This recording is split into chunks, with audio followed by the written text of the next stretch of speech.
Best Podcast Ever is sponsored by the Gertzberg Law Firm, a full-service business law firm in Cleveland and Chagrin Falls that's changing the way businesses retain their attorneys.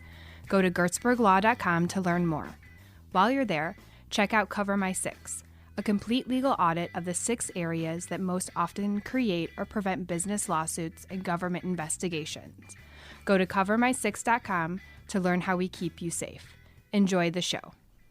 Ladies and gentlemen, you're about to listen to the best podcast ever recorded. You could go anywhere and get a tie. You could go anywhere and get socks. Yeah. But when you purchase from a company like H-Bomb or like John's Crazy Socks, and there are others as well, you're just know that you're really creating some opportunity for somebody to have some meaningful work. And that's really powerful. Hey folks, Alex Gertzberg here. Thanks for tuning in to another exciting episode of Best Podcast Ever. This is a cool one. This is with John Chmura. I think you'll enjoy it. John is the head of, he's the founder, I guess he's the co-founder of H-Bomb Ties Limited, which is a Cleveland-based clothing brand inspired by his son Harrison. They're technically a neckwear manufacturer, distributor, seller. There's a really cool story behind it, and I'll let you listen to it in this interview. He's also the he's the CTO and chief data scientist of Chmura Economics and Analytics. He has a pretty cool title there, and he explains it in this episode, and I'll let you hear it from him because I'm just going to screw it up. So I'll be brief in this intro, and hopefully I'll be able to share something with you that is helpful to you if you're particularly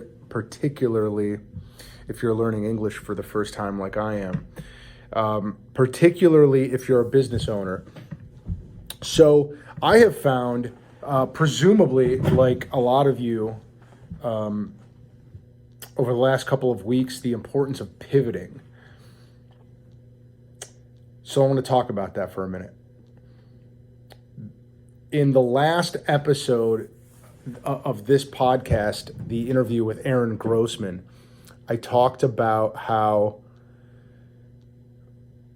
at our law firm, we went from this survival mode mindset to thriving mode mindset, and how doing that created all of these really interesting opportunities that we didn't see, didn't look for, and couldn't find while we were in a survival mode mindset, and how once we switched into thriving mode, into a thriving mindset, which is how we were before the pandemic hit, all these opportunities started to present themselves because we started acting and thinking in ways that made those opportunities seem more,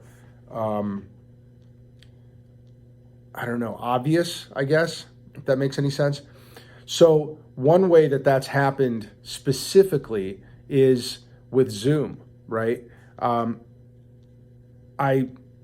originate most of the work at our firm, for good or bad. I think that's probably not the best model. And we're working on that. But the way that I operated pre-pandemic, pre-quarantine, was generally by working with our clients to solve their legal problems. And if I could do it in face-to-face meetings, that was optimal, right? So if I could get on a good day, 5 good client interactions, face-to-face interactions per day, that was a good day. 4 or 5 clients or client prospect meetings a day. That was a great day, like 2 or 3 in the morning, 2 or 3 in the afternoon. So one thing that I noticed is that with Zoom, you don't get the windshield time going to and from meetings.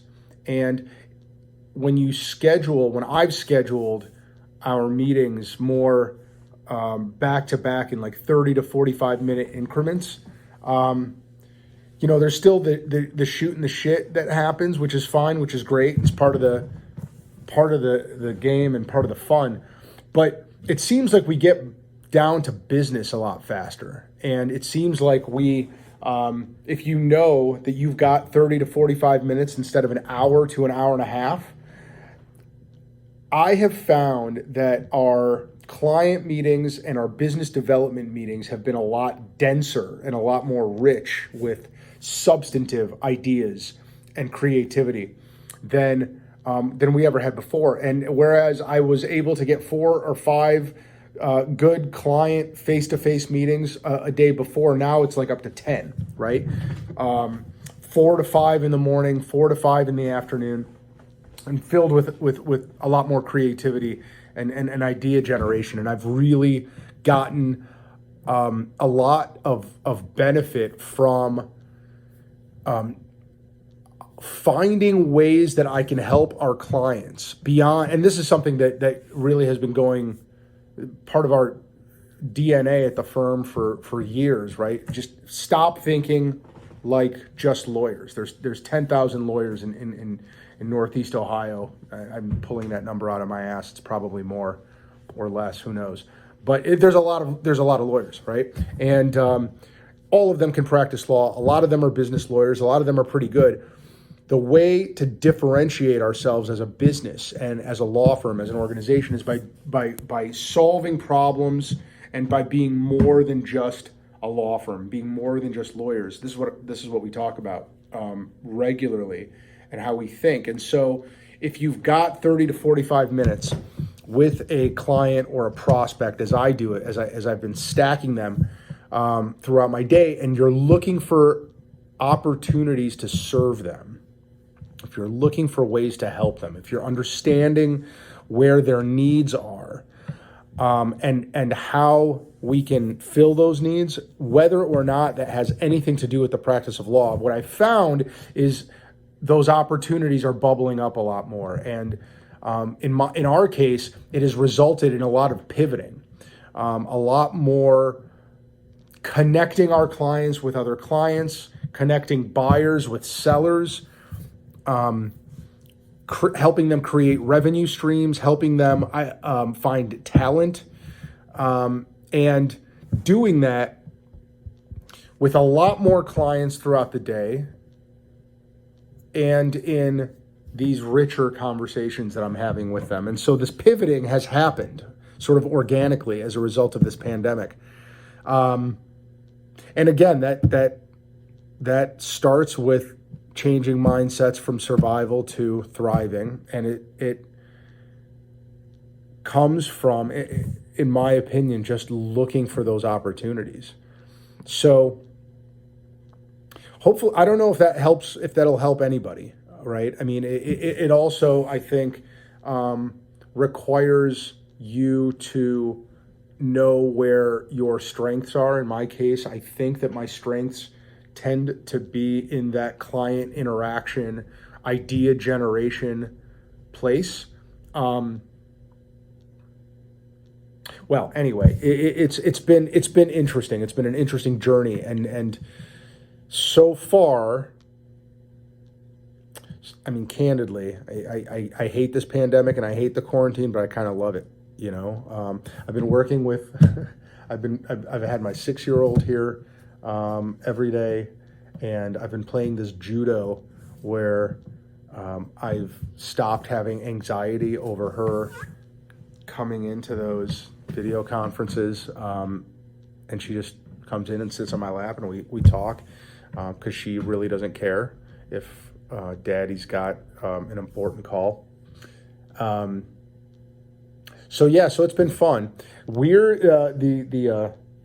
The weather's kind of weird. If you're listening to this and you're in Cleveland, I mean, look at this craziness, right? You see that? That's snow right there, people. Right? That's insane. Yeah. Anyway, all right. So John Chmura, right? I told you who he is. This is a fun conversation. It's tight. It's jam-packed. We talk about John's background in data science and what that means to be a data scientist. We talk we talk a little bit about data collection and about the onerous nature of it in modern times. We get a little political in it, which was fun. We play around with Zoom's green screen features. We talk about Tiger King. We talk about the wild and wonderful whites of West Virginia, which if you haven't seen that, you should. It's pretty crazy. We talk a lot about John's mission with H-Bomb Ties. It's fascinating. It's fascinating. I think you'll really enjoy listening to his story. And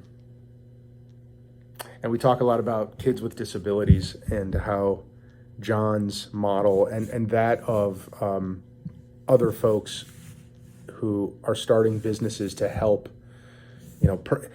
people who start purpose-driven businesses rather than profit-driven businesses, how they really are changing mindsets, philosophies, behaviors.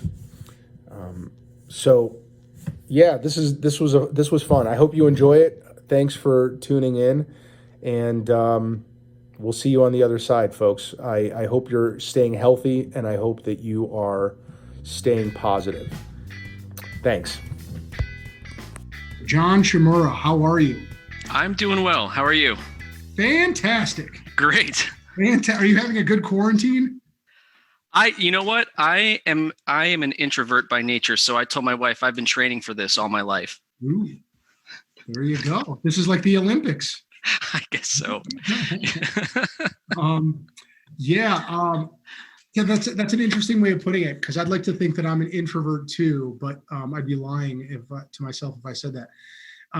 But I definitely, I don't know. For me, I've gotten a lot more FaceTime with different people throughout the day now than I ever did before. Interesting. Yeah, my calendar, so I didn't have any windshield time before, and I did have a lot of windshield time before, and now I don't, obviously. And I don't know, it's just like, it seems like this technology, if you are in the service business, if you're in the FaceTime kind of business, like lawyers are at least, there are ways to make it work for you more efficiently than having to bring someone into your office. Like, for example, I'm noticing that there's a lot less like small talk. Okay. Right? Now I've got 30-minute, meetings set up, and we just there's a little bit of small talk. We go right into it. And then it's like, oh, I got our 30 minutes is up. I got to go do this other thing. It just seems like there's a lot more density to the day now. I totally agree with that. Even with my software team, the pace of my meetings with my team has I think intensified. Yeah. Yeah. It's a lot more dense. That's a great way to describe it. And when you think about it too, I wonder if part of the reason for that is that when you have the face-to-face, like the in-person, if you have one in the same room meetings, I wonder if you feel obligated to have more small talk to account for the fact that people are taking time, physical time away from, and they had to travel somewhere or walk. Sure. You know what I mean? I never thought about it that way. It's just more, it's like, it's got built-in functionality, efficiency, you know what I mean? Purpose. Mm-hmm. Mm-hmm. I don't know. I could be totally crazy about that though. Hey, as long as it's working for you. But you're experiencing the same thing. You're feeling the same sort of efficiency in it. Yeah. Yeah. Yeah. Density is the way to describe it. I hadn't thought of that word, but. Yeah. Well, okay. And so let's go through, and by the way, John, before now, I should have told you this when we were just shooting the shit a minute ago. Everyone knows who you are at this point, right? You have been hopefully properly introduced. So you wear multiple hats. One is with H-Bomb Ties. Yes. And the other is with a company where you do data analytics, basically, right? Correct. Yep. And I, if I had my notes in front of me, that company has here it is right here. It's Chmura Economics and Analytics. That's right. Where you are CTO and Chief Data Scientist. Right. I mean, John, I'm sure both HBOM Ties and Chmura Economics and Analytics have they're equally interesting, right? But I want to talk more about HBOM Ties. Sure. But I feel like it would be disrespectful to not acknowledge the other hat, the other company, particularly since that's where you spend most of your time. Right. That is my day job. Yeah. It is your day job. So you are CTO and Chief Data Scientist there. I have several questions. Fire away. Is Chief Data Scientist a name or a title that you came up with, or is that a real thing? It is a real thing. Okay. We're a small company, so we all wear multiple hats, and I'll admit I kind of picked that one. But it is a legitimate job title. Okay. You go on LinkedIn, you probably have a couple in your network. So was that right? Like when I saw Chief Data Scientist, I thought, man, this sounds like secret agent, like it's not that exciting. I mean, it is to me, but to most people, it's not that exciting. So let's peel the onion back just one layer. What's the difference between a data scientist and like a data anything else, as far as a data analyst or a data? I don't know. Those are the only two I could come up with. Sure. No, that's a great question. And it depends who you ask. Data scientist is one of those buzzwords that gets thrown around. Like big data was hot for a while, and everyone threw that around. And what the heck does that really mean? Well, it depends who you ask.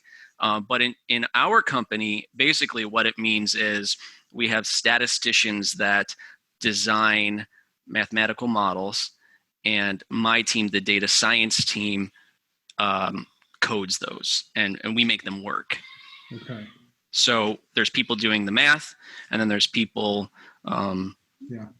writing code and taking it into production. That's the data science team. And as the chief, I guess I'm in charge of that team. Got it. Okay. For this next question, I'm going to transport myself to the San Francisco Bay. Okay. California, it's very tech. It is, right? And it is the company itself is data. That's what the company is about. Like, tell what kind of service does it provide? What kind of customers does it have? Sure. Yeah. So the really, really quick history, it started as strictly economic consulting. My aunt started the company. That's where the Chmura name is. It's not named after me. My aunt started it. Started as economic consulting, and then over the years we realized that, hey, we could turn some of this analysis into a software product, a web tool, basically, that we can sell. And right. So that's the software side of the business is what I'm involved in. The consulting side is still there. And the customers are anyone from a local government to a workforce agency, state agency. We do a lot of economic development, workforce, commercial real estate, higher ed, those type of clients.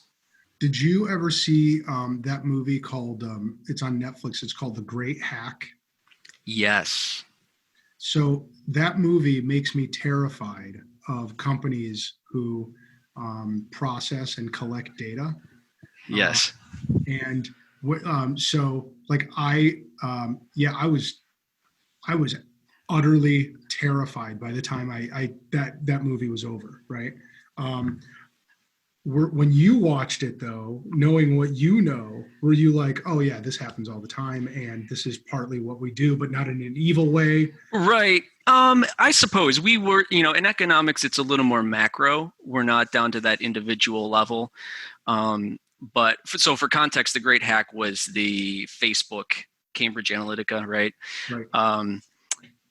As an e-commerce merchant, I utilized the Facebook advertising platform. So I was already kind of familiar with the level of granularity you can get through that. Yeah. which they've actually scaled back since that whole incident happened, as I understand it. I wasn't on the platform back then, but I was terrified too. But then at the same time, I sat back and I said, you know what? I'm kind of okay with it. Facebook is free. I'm opting into that. I kind of know what I'm getting into. I'm all for transparency. Like, people should know, right? But if you're willing. Yeah, the thing is, right? So I've my relationship with that fear and with that data and that data collection has changed since then.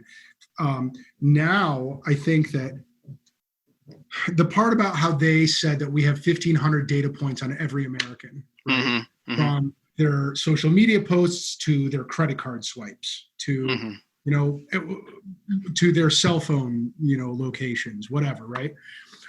I'm actually fine with that part at this point, because I feel like that is the world that we live in now.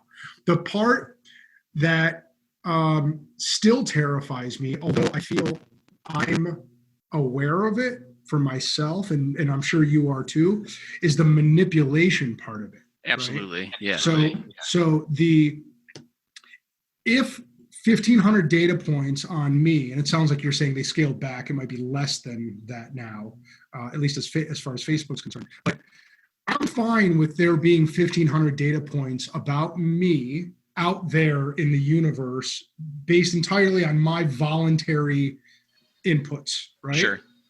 I'm also aware of the fact that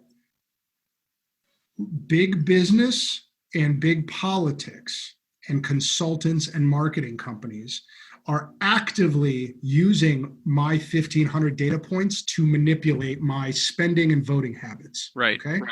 I'm fine with that because I'm aware of it. Right. Right. I'm aware of it.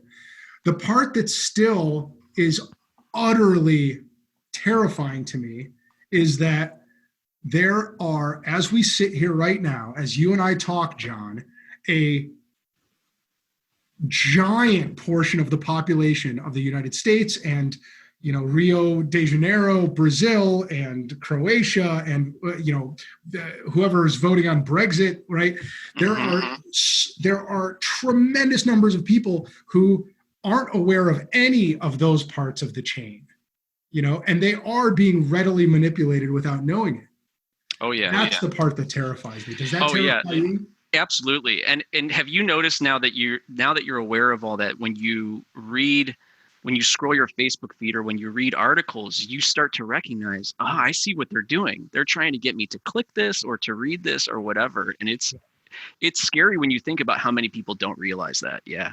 Yeah. Well, and I mean, we are college educated, relatively intelligent. We are business owners, right? Most of the world doesn't have those capabilities or backgrounds, and I mean, that's how voting decisions are right. made, and buying decisions. And I feel like we're just kind of at the mercy. Large scale political and societal decisions are largely at the mercy of those kinds of marketing tactics. And that scares the crap out of me, frankly. This is getting very deep, but yeah, you're right. You're right. It's I mean, it's definitely like it's like a gray area right now of how much of it is brilliant advertising, and how much of it is crossing the line and, like you said, manipulating people into voting or buying in a certain way. It's well, we can't have this get too deep, so I'm going to put this on. Have you watched this show right here? I actually have not watched it. Dude. But it's hard not to know about it. Yeah. Yep.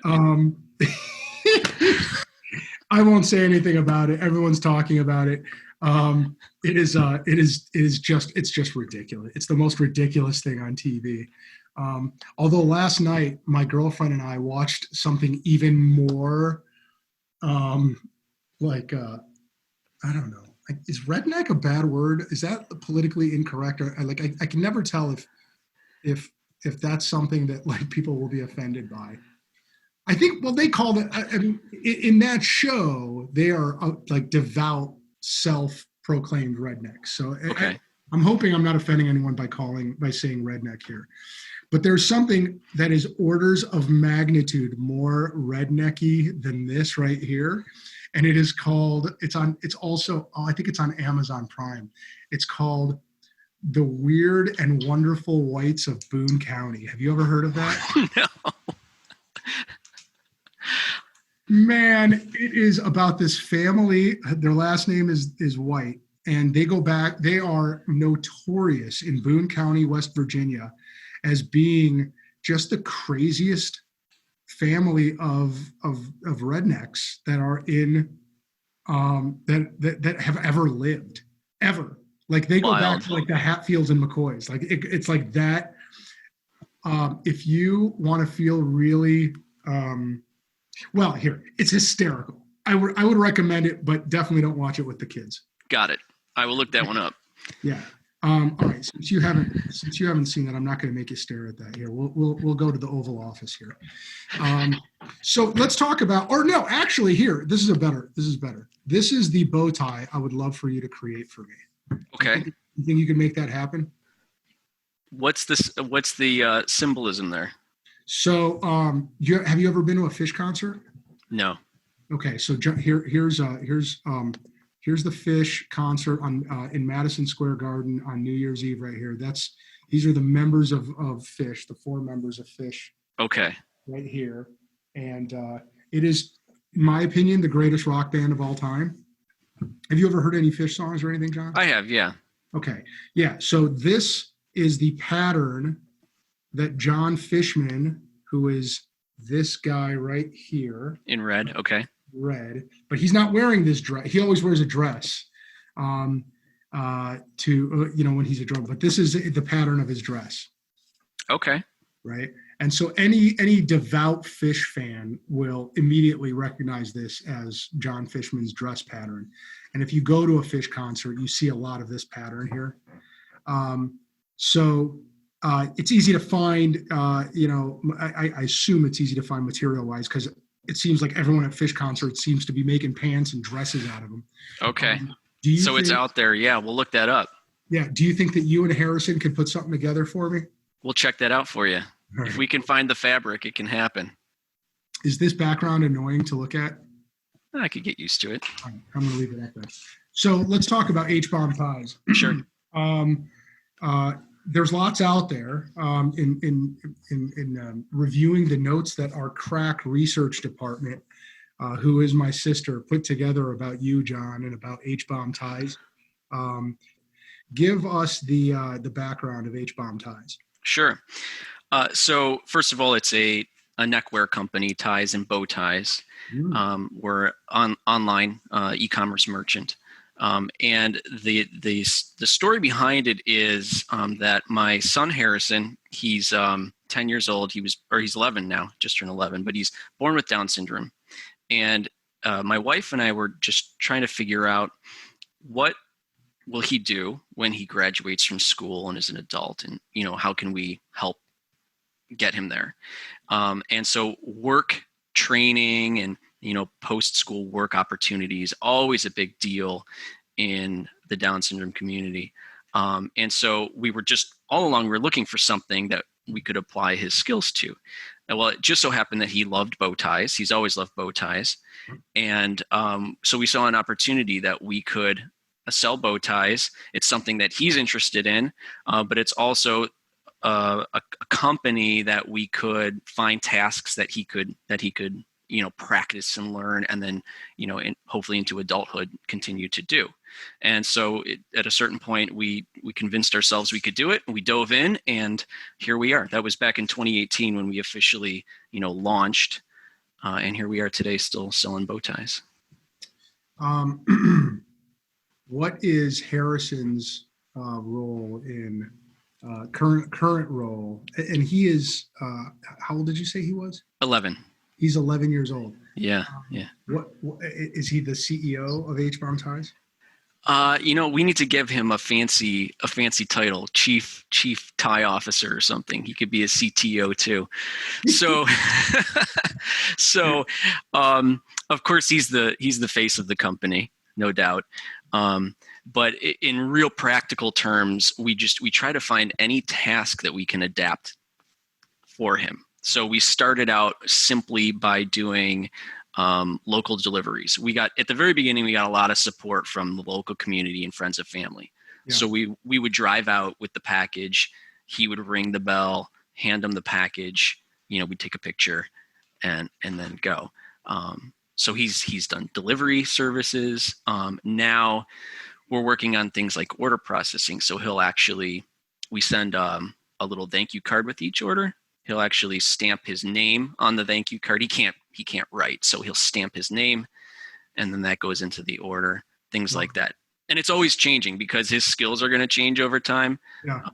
And so we're always just trying to be flexible in what we can do with him. Yeah. I'm fascinated. Here, let me get this pattern off of here so that it's in case anyone does find it to be annoying. We can change it up here. Let's go with this guy for a second. It's very soothing. Thank you. Ooh, wait. You know what's really soothing actually is this one. Check this dude out. Look at that. Nice. Isn't that nice? So I have a lot of time on my hands. You're having way too much fun with the Zoom backgrounds. Well, what it was is like this weekend, I've been running we're probably busier than we've maybe ever been at the law firm. And do you ever I don't know, this weekend, it was one of those moments where I stepped back and I just felt like I went from 1,000 miles a minute to zero, and there was nothing to do and there was no one to react to or interface with. And my mind just immediately devolved into just the most useless task that I could possibly come up with. And this was it. Exploring the backgrounds. Yeah. I just went down this Google rabbit hole of background images and visions. And anyway. So what fascinates me about the genesis of H-Bomb Ties is how purpose driven it is, in the sense that, you guys obviously and by the way, I love that you corrected me. It's a neckwear company. It's not a bow tie company. That's an important distinction, I think. Right. But obviously you guys are fans of bow ties, right? Absolutely. Yep. And I've said this to our mutual friend, Paul Marnichek, many times. There are people who can pull off bow ties and people that can't. Right. The people who can pull off bow ties, you have to, I feel like they're you have to acknowledge them as people who can pull off bow ties. I know what you're saying. There's a certain look to it, but I do think that I think anyone can pull it off. It's just not everyone maybe is comfortable doing it. I recognize that.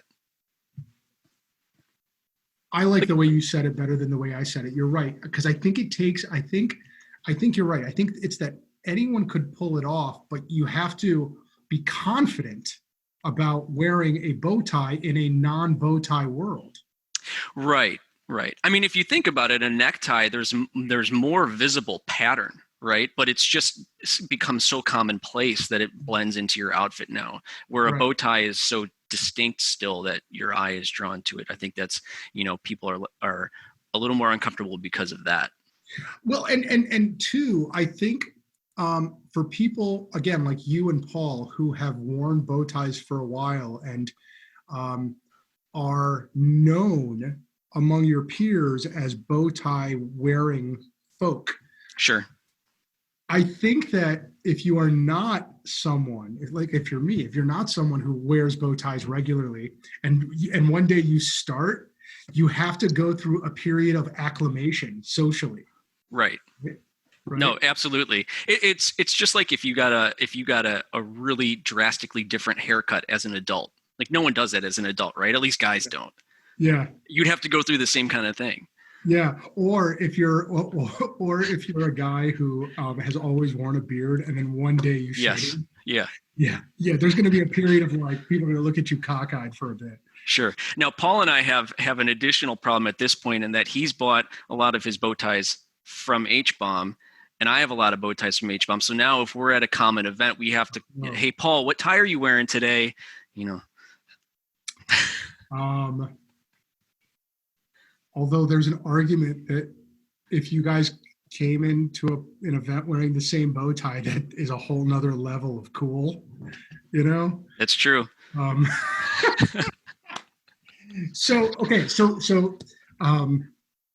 Let me get my ADD in check here, John. Obviously, you guys are fans of bow ties, but you wouldn't start a bow tie company just because you're a fan of bow ties. The purpose, the core purpose, the reason for the existence of your company, it's all about your son. Mm-hmm. Correct. It's all about helping him find a place. It's all about helping him buck. And this is where you and I talked about our friend Sherry Hunter, who, folks, if you haven't listened to episode 85 of this podcast, please. One of the most meaningful conversations I think I've ever had with another human being. So inspirational. Did you ever end up connecting with her? I did. We connected via email, and then, of course, the quarantine happened. So yeah. I will get out there to her cafe at some point. So what you two are doing, and then this is a very long-winded way of getting back to the question, is the purpose, the reason for getting out of bed in the morning for this company. It isn't to make bow ties. In Sherry's case, it isn't to serve food or to run a boutique. It's to help people with what Sherry calls exceptionalities. Mm-hmm. Mm-hmm. Not get put on a different track, not get treated differently, either at school or at work. It's to help them be leaders. It's to help them be put into the same track and to excel. And that to me is so powerful. Obviously, that's what you were thinking. Well, don't let me speak for you, but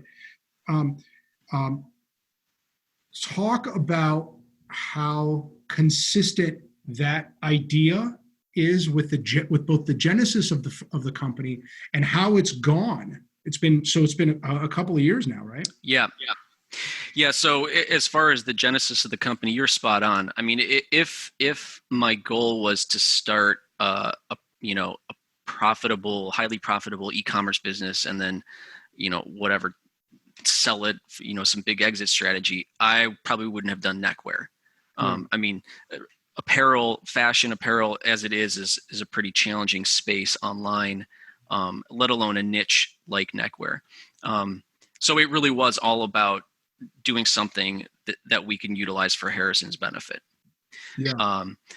And at the same time, doing something that we knew could at least be, self-sustaining, right? Like clearly we don't want to lose money doing this, but because the plan is, let's build something that could sustain him once he's an adult. Right. And hopefully others like Sherry's doing. I mean, that's the fact that she's been able to grow that organization and then, serve first her son and then others as well. That's absolutely what Tara and I aspire to. How have you seen Harrison grow or interface with your company? How has the company helped him? Well, I'll give you a real good example. So the deliveries that I mentioned that we started out with, when we started doing those, it was tough. I mean, he didn't get, I should mention also that Harrison, on top of Down syndrome, has autism. So there's this added dimension of routines and everything that are built into his day. And he just didn't get that we're going to the door to deliver a package. I mean, to him, up to that point, when you ring a doorbell, you would go inside and you would visit. Right. And you'd go into the foyer, you'd take off your shoes and take off your coat. And so there were some struggles at the very beginning to help him understand we're doing something different here. We're delivering a package. But after, so many weeks of practicing that and doing that, and our customers have been so understanding the whole time, which is amazing. But after so many weeks of doing that, he learned that, hey, this is what we're doing. And he's awesome at it and does it. He loves it now and loves that handing off the package and seeing the reaction of our customer when they get it. Yeah. Does he have an understanding of does he have an understanding of what his role in the company could look like as he and it grows, as he and it grow together? I'm a grammar nerd, sorry. That's fine. It's hard to say. My guess is probably not. He's nonverbal, so we communicate using an SGD, speech generating device, which is basically an iPad with tiles on it that he uses. Yeah. It's an iPad that he uses to talk. Yeah. So it's hard to communicate a concept like that. Got it. Yeah. How has the company's evolution progressed? How have sales been? How has it evolved? Yeah, it's been an interesting ride so far. I mean, 2 years is nothing in the lifespan of a business, so we're still very, very much in our infancy. But there was that initial rush of support from friends and family, and then the local community, and you could see it kind of branch out from there. And then before you know it, we're getting orders from out of state and all over the U.S. And then after that initial rush, things kind of leveled off, and now we're, I think, following a pretty standard e-commerce kind of seasonality, where you have your holidays that are big periods of revenue, and summer months kind of slow down, things like that.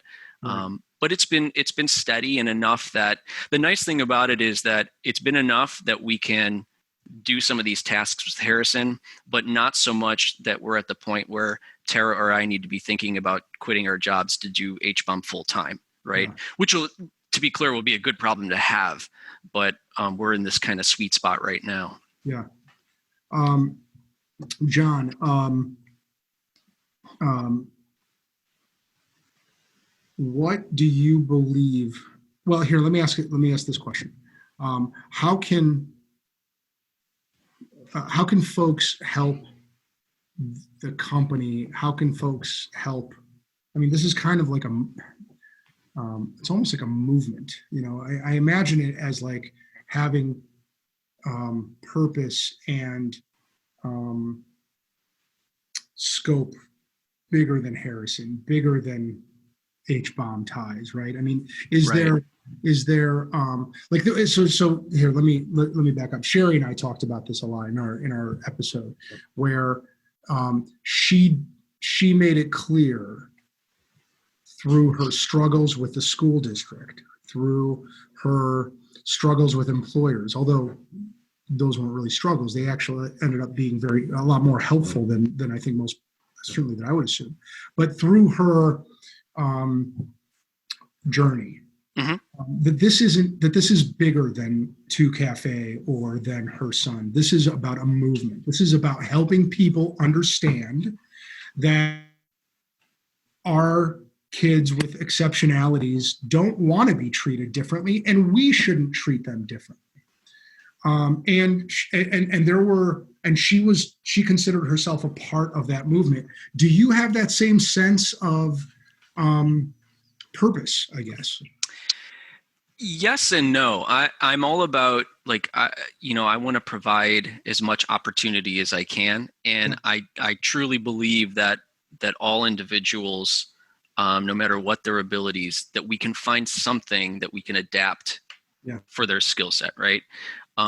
What's really interesting about, and again, I don't know Sherry, personally, so I only know of her story through things that I've read in your podcast, for example, but where she had to fight to get her son kind of mainstreamed, if I can use that word. We had an opposite problem where the mainstreaming was kind of being offered, but we had to step back and say, well, look, Harrison's nonverbal, so we need some special accommodations for that, so that he can still, communicate adequately. And I think Harrison and Sherry's son are maybe 10 years apart. And so it's interesting to see. I don't know if that experience is common to me and to Harrison, or if it was like a generational thing. I always kind of assumed that people like Sherry, they fought that fight for us. And so now when it came to Harrison's turn, we're kind of fighting a different fight, if you will. Yeah. I love Oh, so the second part to that question was how can people help? And I felt like we needed to set it up that way first, so that, just in terms of how you've sort of explained it all, like what can we do, short of just buying ties, right? Which I encourage everyone to do. Is there anything that you would want the public to do or know or whatever, understand, as part of what your mission with HBOM Ties is? Yeah, I think it's just being aware of companies like us, and there are others. Yeah. Certainly Sherry's Cafe. There's actually a famous in e-commerce world, John's Crazy Socks. Yeah. They sell socks, obviously, but another individual with Down syndrome. Being aware of companies like those, and shopping from those vendors. You could go anywhere and get a tie. You could go anywhere and get socks. Yeah. But when you purchase from a company like HBOM or like John's Crazy Socks, and there are others as well, you're just know that you're really creating some opportunity for somebody to have some meaningful work. And that's really powerful. Do you know that I buy John's Crazy Socks and I had no idea? Really? I swear. Yeah. Yeah. I got a ton of them. I'm barefoot right now because I'm at home and I don't wear it at home. But yeah, that's so funny. Yeah, I've not met those guys in person, John and his dad, Mark, but I follow them on Facebook, and they just seem like an amazing father-son duo. Interesting.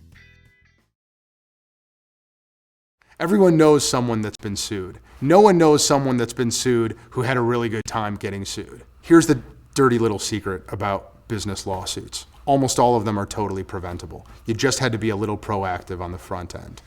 I've spent almost 2 decades representing businesses and business owners, employees, executives, inside and outside the courtroom. One thing I've found is that everyone hates lawsuits. Everyone, that is, except the lawyers. The lawyers make money whether we win or lose in most cases. Clients, however, don't like lawsuits, nor should they. They're time-consuming, they're painful, everything is in a public record. Over the course of my career, we've developed this system for helping clients avoid lawsuits in the first place. We call it Cover My 6. Cover My 6 is a legal review by litigators and trial lawyers of the 6 areas most likely to get a company sued: relationships with employees, customers, vendors, partners, its insurance, and its IT. Those 6 areas we selected because they are the ones that if you get those wrong, you're in a lot of trouble. If you get those right, you can save yourself a lot of headaches. We go in as litigation counsel and we audit our clients in those 6 areas. And when we do, we make them safer, we help them avoid lawsuits, and afterwards, we help them stay on track. We work with our clients to convince their insurance companies to give them rate reductions because we make them a better risk for their insurance companies. There is some standard pricing on our website that gives our clients some idea of what this costs.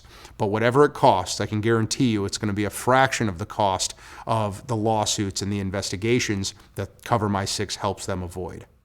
Cover My 6 is totally different from anything else that's out there in terms of risk management.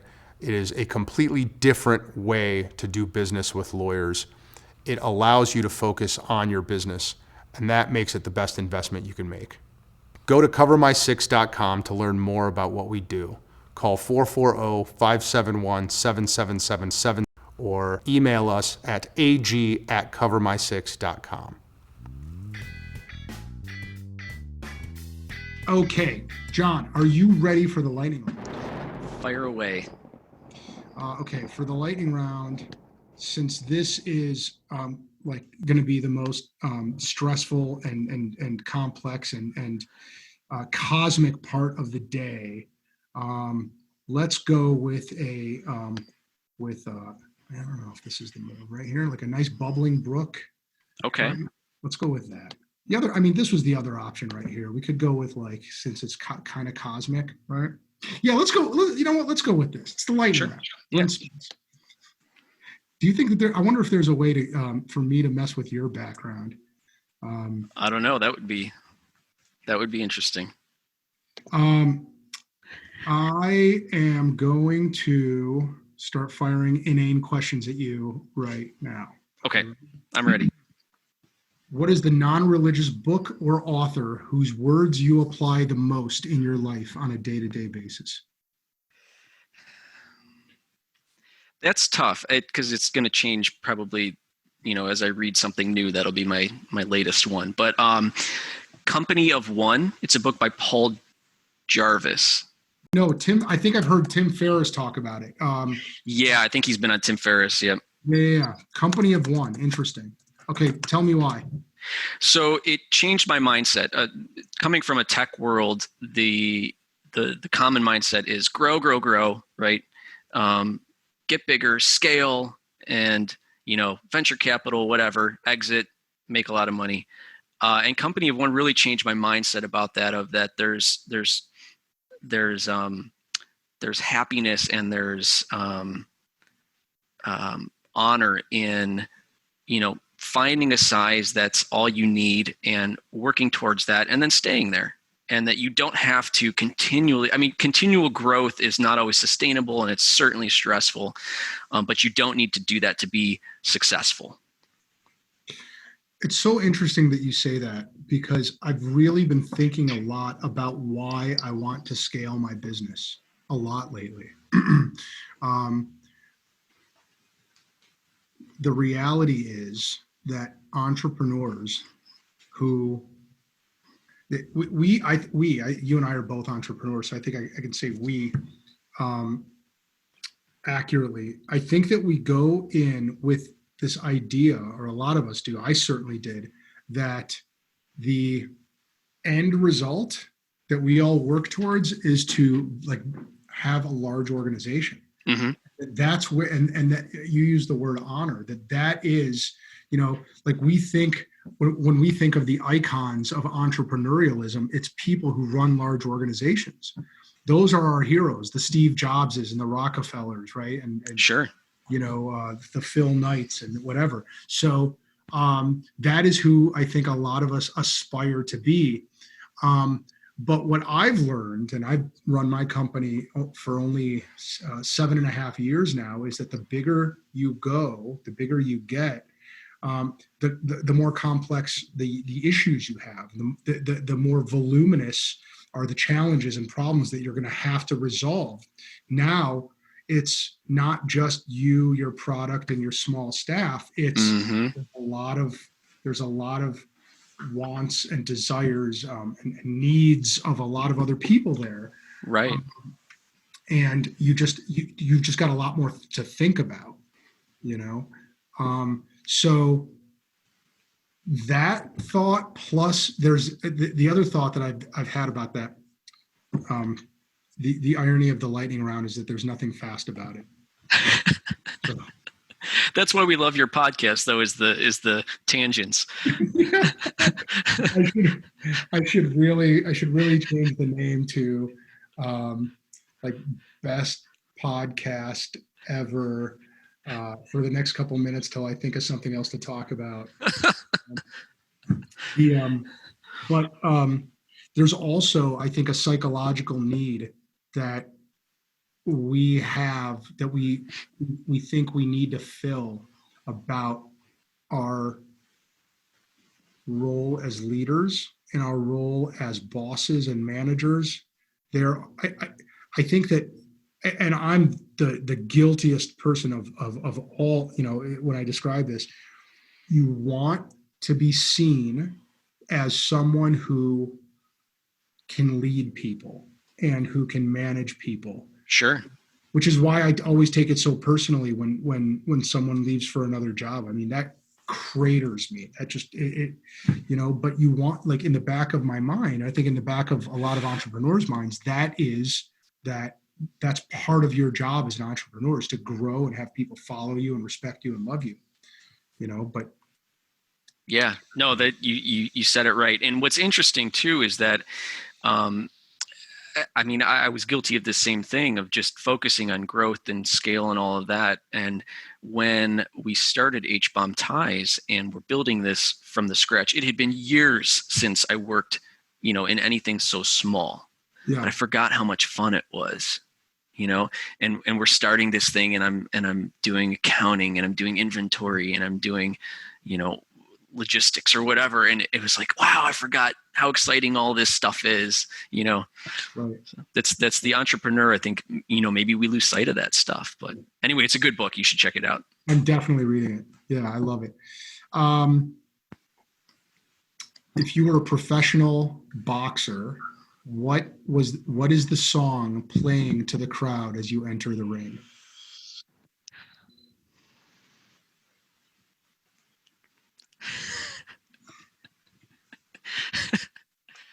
So the first thing that popped into my head was I've been on a Hans Zimmer kick lately, and I'm thinking Gladiator, right? Oh yeah. But no, actually, what about, do you know O Fortuna by Carl Orff? It's like this, look it up when we're done. As soon as you hear it, you'll know it. Yeah. It's you hear it a lot in maybe like horror films or something, or movies. Okay. A very dramatic, like. All right. I think that would get the crowd going. Yeah. Are you a meditator at all? I am. Mm-hmm. So when you meditate, do you do silent or music or guided meditations? Silent. I do silent. Yeah. Okay. So I vacillate. I go between all three of those. Right? Okay. Just depending on, what mood I have that day. And Hans Zimmer is in my music meditation. No kidding. Yeah. There's a great YouTube playlist. What it is it's one like 30-minute thing, but it cycles through like Pirates of the Caribbean, The Dark Knight. He's got the best one is Inception. Yep. Right. And what's great about them is that they all start mellow, but they build slowly into this really intense crescendo. And it's a great way to kickstart your day, Classic Hans Zimmer, that build. Love it. I love him. He's fantastic.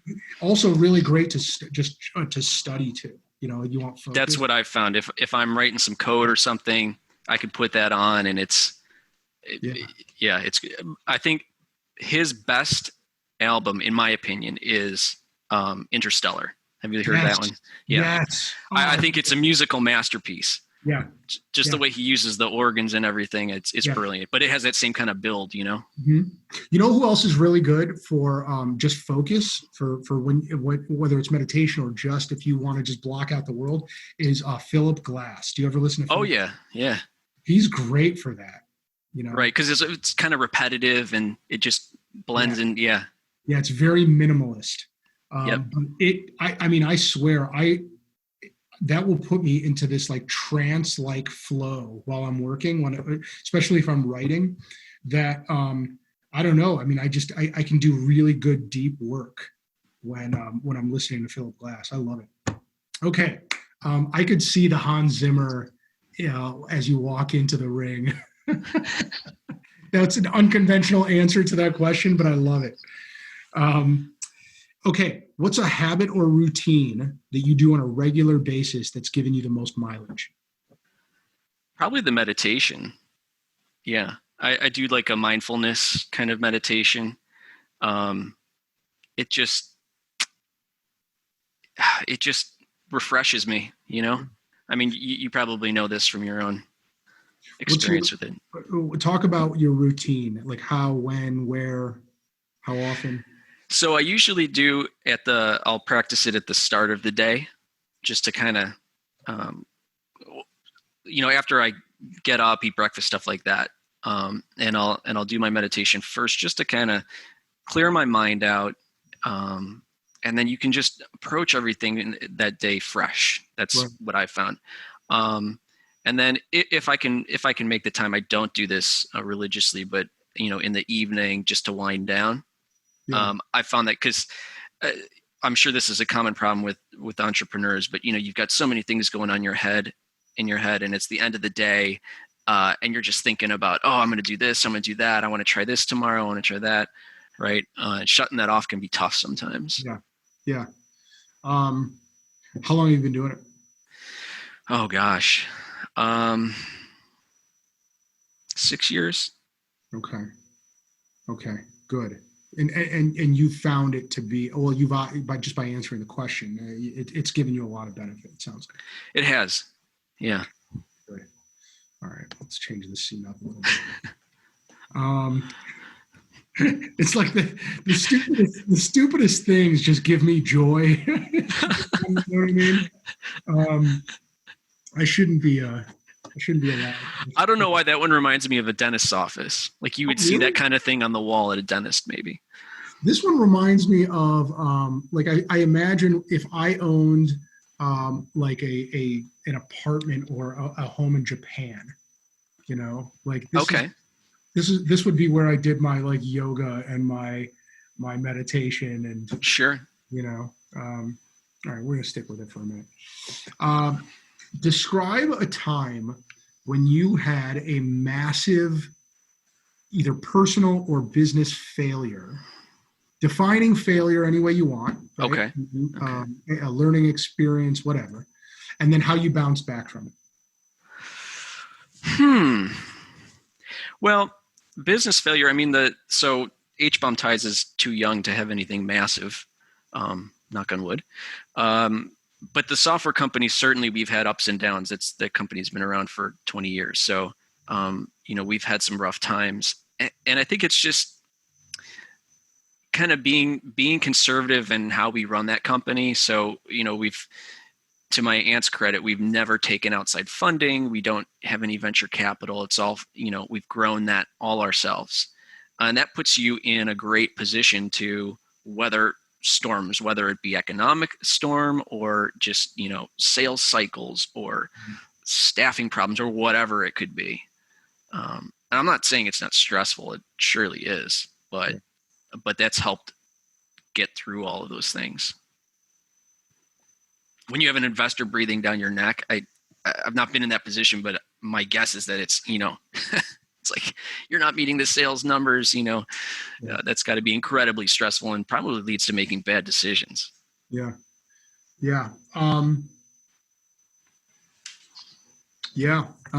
My stress comes from, because I'm the only owner and I don't really have lenders, but I made the decision a long time ago to be as transparent in the business to the employees as possible.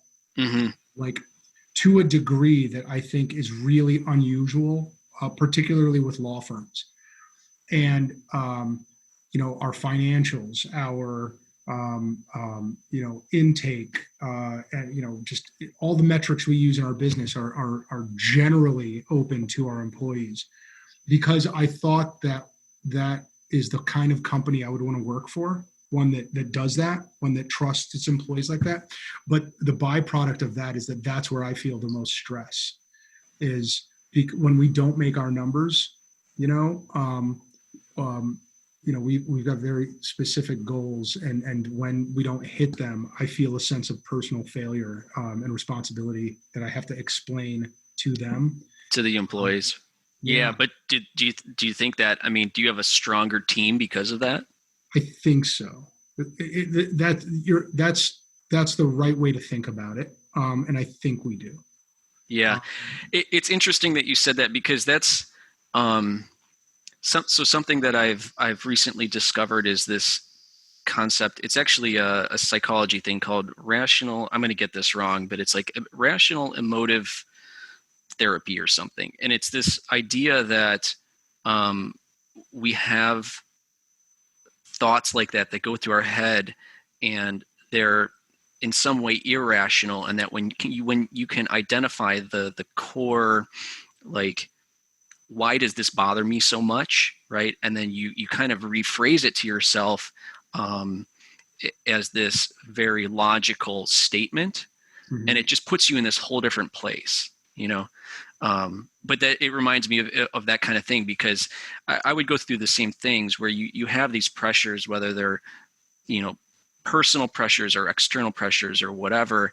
And you're just so hard on yourself because you didn't make that revenue number, or you didn't meet this deadline, or this customer wasn't as satisfied as you wanted. And it doesn't do anyone any good for us as leaders to dwell on those, and we've got to learn from it and move on. There was a time when I completely associated with those negative thoughts. Meditation helps me disassociate from them and see them as just thoughts, just they're there. And have you found, I've found that the meditation just helps me enjoy the day so much more. Totally. Yeah. It's something, isn't it? Yeah. And it's funny. So a few episodes back, there's an interview with a guy named Chuck Mullen, who's the head of Apple Growth Partners. And actually, the very next question that I'm going to ask you, which I'll let you think about while I tell this other story, is how do you know at the end of your day whether it's been a good day, right? So I'll let you think about that. But his answer was what I love. It was, I know it's been a good day based on how many moments that day I had where I was completely present, right? Wow. Where despite my mind doing what it does, what our brains are hardwired through millions of years of evolution to do, I was able to stay completely present, right? And that's what meditation helps me do. The more regular my practice is it does it, and the more I can string those moments together, like Chuck was talking about, to your point, that really improves my day too. Yeah. With that, and you're not allowed to take that answer. I can't take that answer. Oh, that was a good one too. I know, right? What is the metric? What is the metric you use at the end of a day to determine whether it's been a good day? Yeah. Wow. And thanks for that, because now not only can I not take that answer, but I have to follow that up. Oh, that's my bad. Here, I'll tell you what. If that is what your answer would have been, no. I give you full permission to say that and this other thing. No. So in all seriousness, I think for me, it's really, the metric is, at the end of the day, can I get myself in that mindset where, I mean, quite honestly, for me, every day is a good day, as long as you can get in that mindset at the end of the day, right? Yeah. If something so horrible happened and I just can't, I'm so distracted, and you can't, even meditation just can't get you out of that. That's not a good day. But for the most part, it's, at the end of the day, I can look back and say, okay, these things happened. Those were great. This thing happened. I didn't enjoy it. I didn't like it, but that's okay. It was just something that happened, and we'll move on tomorrow. What is the metric you will use at the end of your life to determine whether it was a life well lived?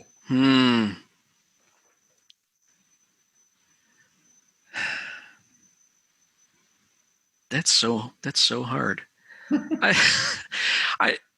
think it would have to be just a measure of how much opportunity could I create for my kids, especially Harrison. I mean, it's up to them to execute on it, right? but if I can create the opportunity, at least, I think I have done a pretty good job. I like that answer a lot.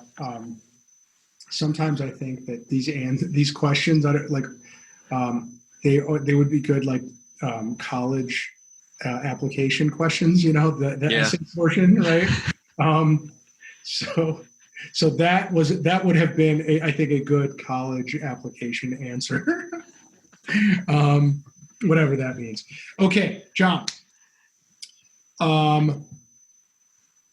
If you could ask one question along those same college application, on the theme of college application, if you could ask one question of anyone who ever lived, who would it be and what would you ask them?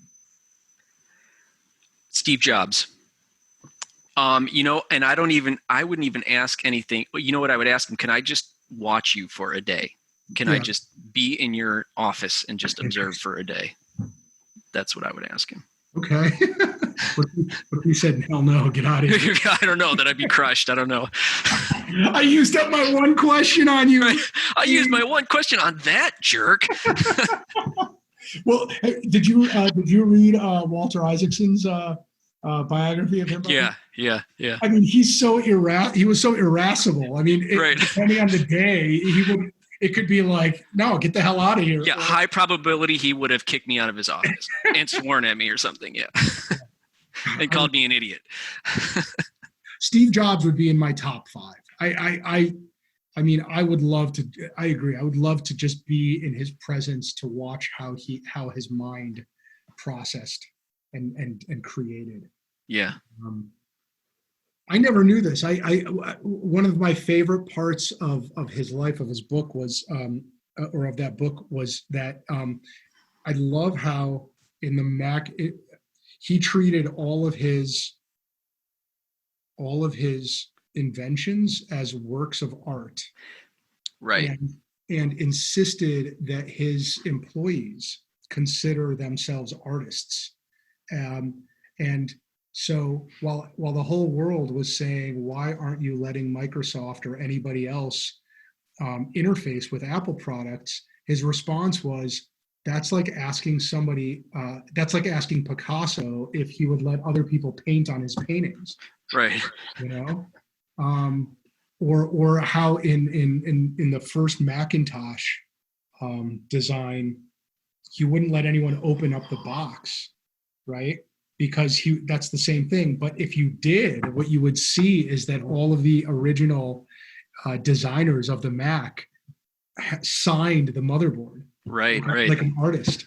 I mean, God, I just love that concept. That attention to detail. And the thing that blows my mind is you think about it, the iPhone is only just over 10 years old or 12 years or whatever it is. But it's not that old. And think about how we take for granted how commonplace it is in our lives now. Yeah. And for Steve Jobs to come up with that concept, change the entire world. Yeah. It's crazy. And and it took too, like, I mean, they called it that the reality. It was like a Star Trek term. Reality distortion field. Wasn't that right? Like he would get an idea, and everyone around him would be like, Steve, it just can't be done. It's impossible. What you're saying is impossible. And he'd be like, no, it's getting done. You're just not being creative enough. So you don't have to work on this anymore. Do you want to work on it, or do I need to work on it? Right. You can leave. Reality distortion field is what everyone accused him of having. But it completely changed the world. But you know what? Going back to your earlier question about what was a business failure or whatever. I mean, there was a guy who wasn't afraid to fail, and that's such a part of a successful entrepreneur, is that lack of fear of failure. Yeah. There's this book that I keep jumping in and out of, and it's dang it. See, of course, here I gotta recommend it to you because it is. I think you would appreciate it, John. It's about how entrepreneurs, particularly American entrepreneurs, are wired. Here, my computer's really slow now because we're doing. Oh, here we go. Here, I gotta This analogy is either going to be a complete waste of time because my computer is going to take forever, or it's going to be worth waiting for. Oh, here it is. A Hypomanic Edge is the name of this book. Hypomanic Edge. Yeah, okay. By John Gartner. And the premise of this book is that all of the greatest, most life-changing, most transformative ideas and inventions came from people who were a little bit insane, who were unable to see the limitations standing between their idea and the manifestation of their idea. And he starts with Christopher Columbus. He goes into Ben Franklin. I think he ends up in Steve Jobs. But these are all people who were a little bit delusional. And he talks about how America, in particular, the United States of America, has a disproportionate population of these people because our ancestors, more recent ancestors, are all immigrants, right? Except for the Native Americans, everyone else came here, and their lineage, their parents were all risk takers. They were all people who said, I'm going to cast out into the unknown with nothing but the shirt on my back and my family, and we're going to get on this boat and we're going to cross the Atlantic and we're starting over, right? And these are people that had to be a little bit delusional about their future, you know? I never thought about it that way. Yeah. And that gene, that risk gene that all of those people had eventually came down. Now, the problem is if you watch like, the Weird and Wonderful Whites of Boone County or the Tiger King, you see how that gene has been diluted so dramatically, right? But yeah, like guys like Steve Jobs, they definitely have that delusion, that forces them to see reality as malleable. Right. Yeah, if he had left it up to his designers who told him it can't be done, then I don't know, we'd still have flip phones or something. That's right. But flip phones were great though. They were. Well, I always thought flip phones made you feel like a secret agent. You're like Get Smart. Get Smart. Yeah. Okay. The final, and some would argue the most stressful. Okay. Lightning round question here. If you need a few minutes to meditate, John, we will accommodate you. What is an embarrassing thing about yourself that only a few people know? And for extra credit, that no one else knows. So that no one else knows. Here, I'll take you to London for this one. I don't even think I can go for the extra credit. I'm not sure. That's fine. No pressure. But okay. So an embarrassing thing, embarrassing to me at least, I guess, is I have a former life as a choir boy, and so I still do a little singing from time to time. But anyway, my voice was always so high that I would often sing the alto parts, which is of course the low female parts.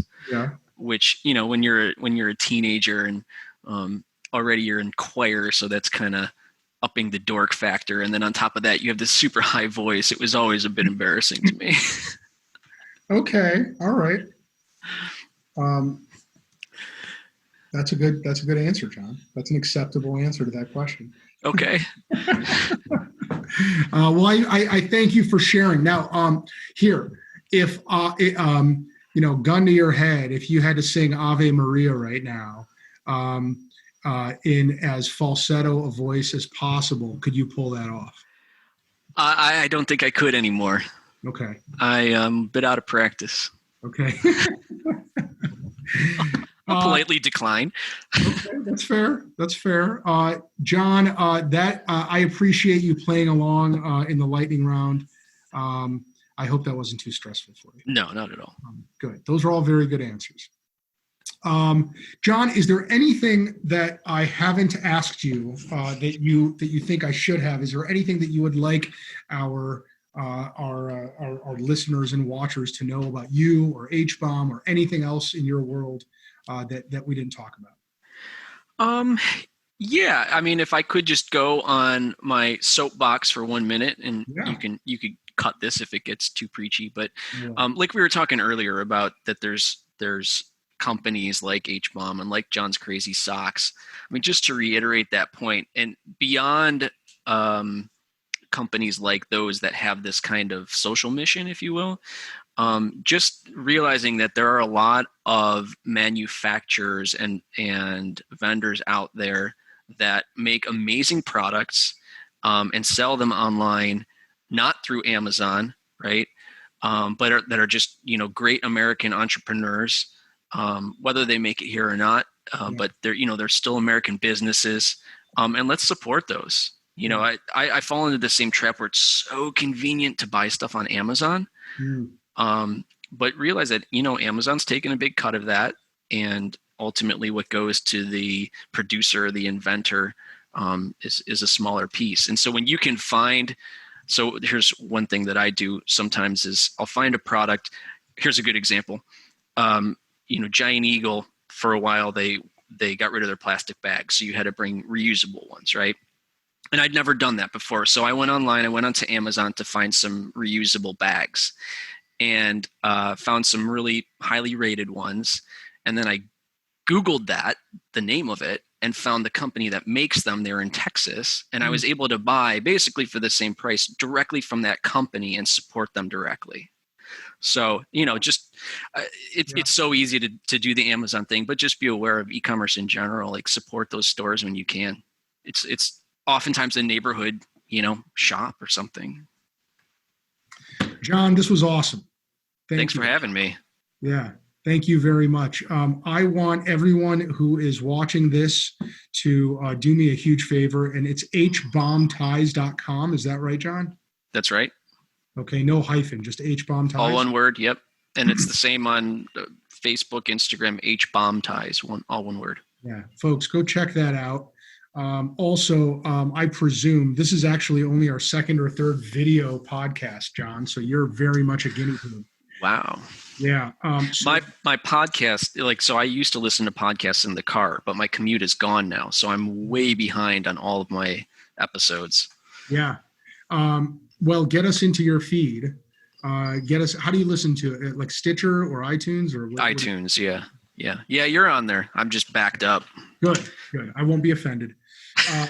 For everyone else, subscribe, or there's you can go to the Facebook page and hit like, which I would encourage you to do, because there's posts there that happen in between shows, and or you can go to the Best Podcast Ever, or actually, presumably, if you're watching this and you scroll down right now, then everything that I'm saying is already written out. So click on all that stuff for me, and you'll be putting a smile on my face. John, thank you very much, buddy. This was amazing. I appreciate it. Had a good time. Thanks again for having me. All right, my man. Be well. Good luck. Talk soon. Bye. Bye. We hope you enjoyed this episode, and we thank you for listening. And remember to check out the Gertzberg Law Firm. Whether you are starting, running, growing, or transitioning a business, or if you need to create or update your wills, trust, or estate plan, our team will give you an incredible level of personalized attention and a passionate commitment to meet your objectives. We are veteran-owned, and our award-winning lawyers have the highest ranking from Super Lawyers and Avo. We have also recently received the coveted Weatherhead 100 Upstarts Award for a second year in a row, and we are among the first Ohio business law firms to offer our clients a non-billable alternative on every single matter we handle for them, and opt out of the billable hour. What we are most proud of, though, are the many things our clients rely on us for. We successfully defend them in court, but we also help them avoid the courtroom with our Cover My Six service. We protect their assets through good estate and succession planning, and we assist our clients in many non-legal business services like recruiting and business development. We want our clients to feel confident in their choices and to help them resolve any issues or potential problems quickly and efficiently so they can get back to what they love, running their businesses. More than just litigators, we are trusted advisors, problem solvers, and growers of businesses. Let us help you and your company. Call us or find us online to learn more. Thanks again for listening. We'll see you next time.